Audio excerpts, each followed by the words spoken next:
Everyone और आप सभी का आज के ज्योमेट्री सेशन में यहाँ पे मैं स्वागत करता हूँ। और चलिए हम डिस्कस कर रहे थे कि कोऑर्डिनेट ज्योमेट्री के बारे में, तो एक नया वीडियो लेके मैं आपके सामने यहाँ पे हूँ।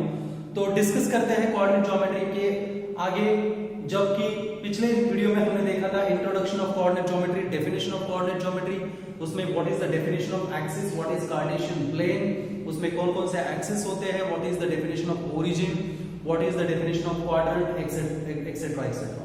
तो ये सभी जो है वो हमने पिछले वीडियो में देख लिया था। तो अब इसके आगे चलते हैं। लेकिन पिछले वीडियो में मैंने आपको एक बात कही थी कि अगर if the two points in x Y plane lies on the area of the axis, तो आपको पता है कि अगर दो पॉइंट्स किसी भी एक एक्सिस पे लाई करते हैं तो उनका कोई तो भी एक कोऑर्डिनेट जीरो होता है। अब कोऑर्डिनेट क्या होता है ये भी आप पिछले वीडियो में देख सकते हैं, तो यहाँ पे उसको मुझे रिवाइंड करना नहीं पड़ेगा। हमने इन ब्रीफ सभी कंसेप्ट को क्लियर कर दिया था regarding to the coordinate geometry with the definition of coordinate geometry. तो मैंने आपको कहा था कि if the two points lies on the any of the axis then their any one coordinate will be zero. So it means if they are lies on the x axis then their y coordinate will be zero, and if they are lies on the y axis then their x coordinate will be zero. तो इस तरह से हमने इनको देखा था। अब उसी के बाद में मैंने ये भी आपको कहा था कि what happen if the line is parallel to the y axis, then what can we say about the coordinates of the every point present on the line which is parallel to the y-axis। तो मैंने आपको ये बताया था कि अगर line y-axis को parallel है तो उसके हर पॉइंट का x कोऑर्डिनेट कांस्टेंट होता है। उसी तरह से अगर लाइन x एक्सिस को पैरेलल होती है तो उस लाइन के हर पॉइंट का y कोऑर्डिनेट कांस्टेंट होता है। और ये क्यों, ये भी मैं आपको इसके बारे में और ब्रीफ यहाँ पे देखना है हमें, इसलिए मैं आपको यहाँ पे बता रहा हूँ कि एक्चुअली ये क्यों है।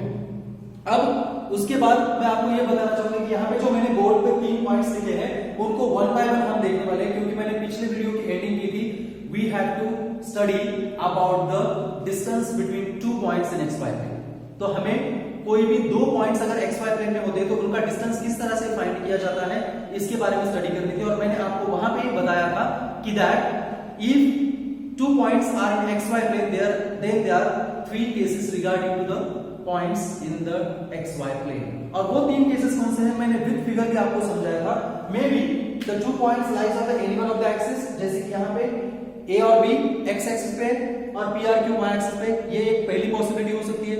May be the line segment joining given two points is parallel to any one of the axis, या तो वो एक्स एक्सिस को पैरेलल हो सकते हैं या तो वो वाई एक्सिस को पैरेलल हो सकते हैं। फॉर एग्जांपल इस तरह से। और तीसरी केस मैंने आपको बताई थी कि suppose the line segment joining given two points is not parallel to any one of the axis.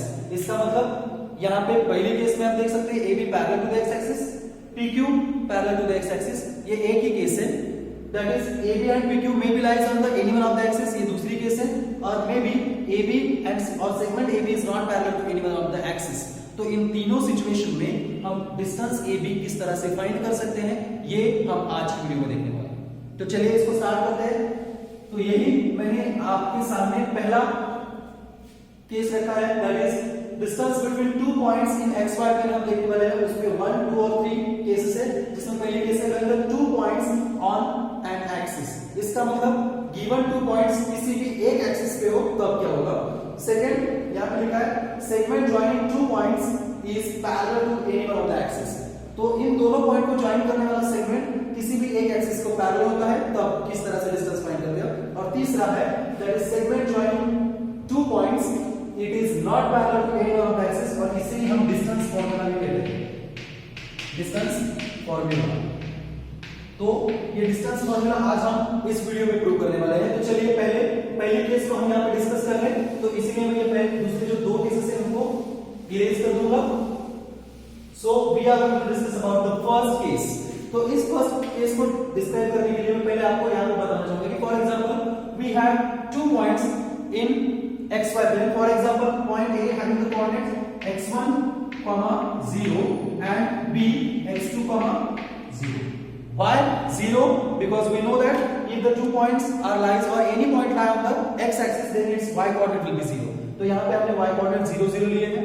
अब बढ़ते हैं इधर। Suppose point B and point Q are lies on the y axis, तो यहाँ पे हम ये कह सकते हैं कि suppose the coordinates of point P y1, 0 0, y1 and 0, y2 are the coordinates of point P. Because if the point lie on the y-axis, then its x coordinate will be 0. तो इस तरह से हमें यहाँ पे कोऑर्डिनेट्स मिले हैं। तो अब इसी फिगर के आधार पर हम ये कह सकते हैं what is the distance AB equal to what and distance PQ is also equal to what.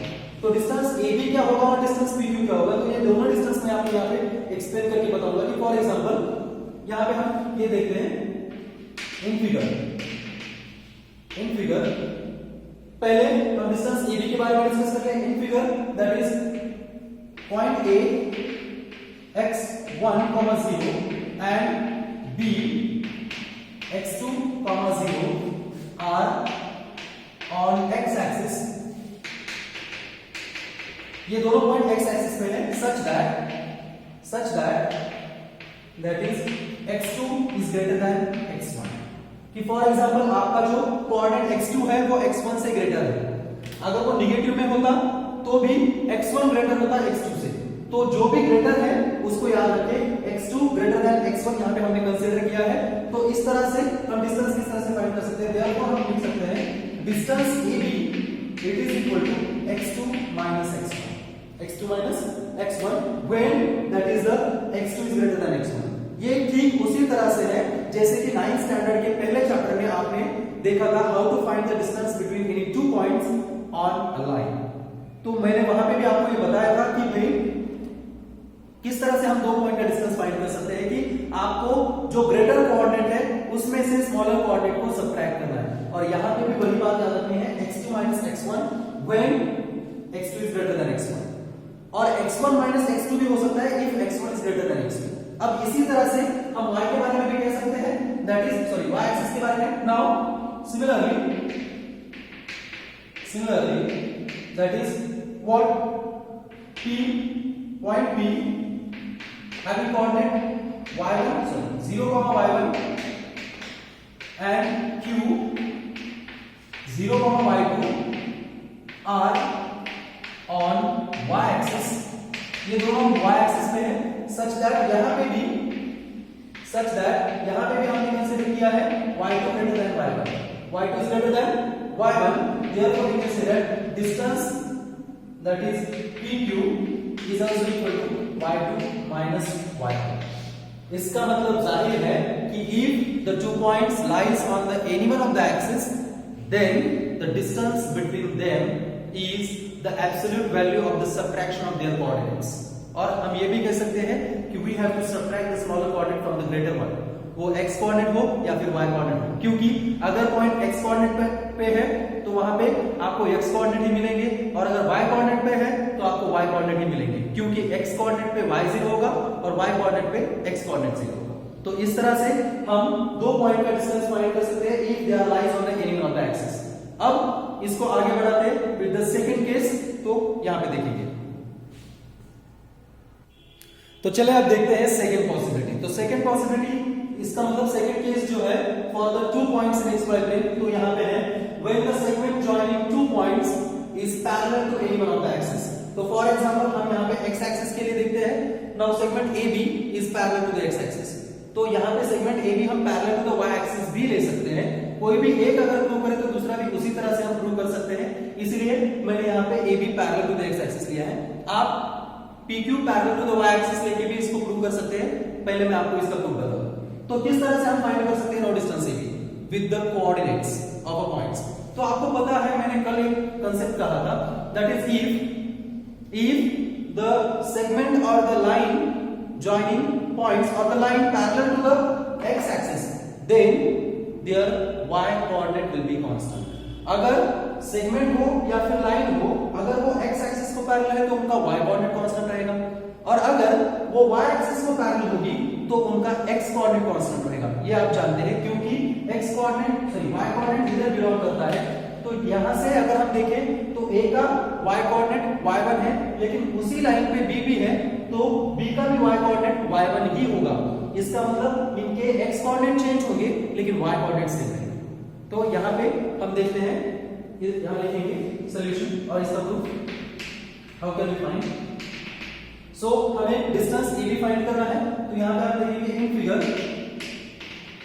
In figure that is, इस फिगर में हम नोटिस कर सकते हैं segment A B is parallel to the x axis. अब segment A B X axis को parallel है, इसका मतलब therefore we can say that is y coordinate of A and B is same, that is y1। तो यहाँ पे A B का जो y कोऑर्डिनेट है वो सेम है। अब क्या करना होगा, अब हम यहाँ पे ये कर सकते हैं, now draw AM perpendicular to the x axis and BM perpendicular to the x axis। अब यहां से हम ये काम कर सकते हैं कि suppose AM is perpendicular to the x axis and also BM is perpendicular to the x axis। तो अब आप जानते हैं that is what, अब m के जो कोऑर्डिनेट्स होंगे वो x1, 0 होंगे और m के जो कोऑर्डिनेट होंगे वो x2, 0 होंगे। और क्यों? Because we know that point m and n are now lies on the x axis. जैसे कि जस्ट हमने पिछले केस में देखा था, m और any point which is lies on the x axis their y coordinate will be 0। तो यहां पे m और n दोनों x एक्सिस पे है, इसका मतलब उनके y कोऑर्डिनेट 0 है। तो अब draw AM perpendicular to x axis and BM perpendicular to x axis, therefore we get that is therefore quadrilateral AM and B is rectangle। तो यहाँ पे क्वाड्रिलेटरल जो AM and B है वो रेक्टेंगल होगा। क्यों रेक्टेंगल? क्योंकि यहाँ के दो एडजेसेंट एंगल्स राइट एंगल्स हैं। तो ये हुआ rectangle, so we know that therefore we can write therefore MM is equal to AB। MM equal to AB, why? These are the opposite sides of rectangle, opposite sides of rectangle। और आपको पता है कि rectangle के opposite sides equal होते हैं। So but पिछला जो हमारा केस था, इसका मतलब first case to getting the distance between two points, उसमें हमने देखा था if the two point lie on the any one of the axis then the distance is that is x2 - x1 और y2 - y1। तो इसका मतलब हम mn का डिस्टेंस फाइंड कर सकते हैं x2 - x1। So but we know mn is equal to x2 - x1, therefore we can say that distance AB is also equal to x2 - x1, x2 - x1। तो इस तरह से हमने AB का डिस्टेंस फाइंड किया है x2 - x1। इसका मतलब अब पिछली जो केस है और ये सेकंड केस है, इन दोनों में हम ये देख पाते हैं the distance of any two point lies on the any one of the axis or maybe the distance of the 2 points in which the segment joining those 2 points is parallel to the any one of the axis is same।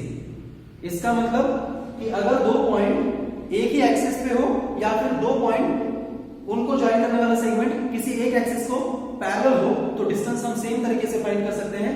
If the points are lies on the x axis और segment joining to the points is parallel to the x axis, then the distance between those two points that is x2 - x1। और इसी को हम ये भी कह सकते हैं if the two points lies on the y axis or the segment joining those two points is parallel to the y axis, then the distance of those two points is y2 - y1। Understand? तो इसी तरह से हम distance कैसे कर सकते हैं। और यहाँ पे मैं लिखूंगा भी, शायद यहाँ पे लिखते हैं हम similarly we can find distance PQ equal to y2 minus y1 when PQ parallel to the y axis। कि जबकि PQ parallel to y axis होगा तब डिस्टेंस PQ y2 - y1 आएगा। ये आप खुद भी ट्राई कर सकते हैं। अब रहती है तीसरी case, that is the distance formula, how to find the distance of two points if the line segment joining them is not parallel to any one of the axes।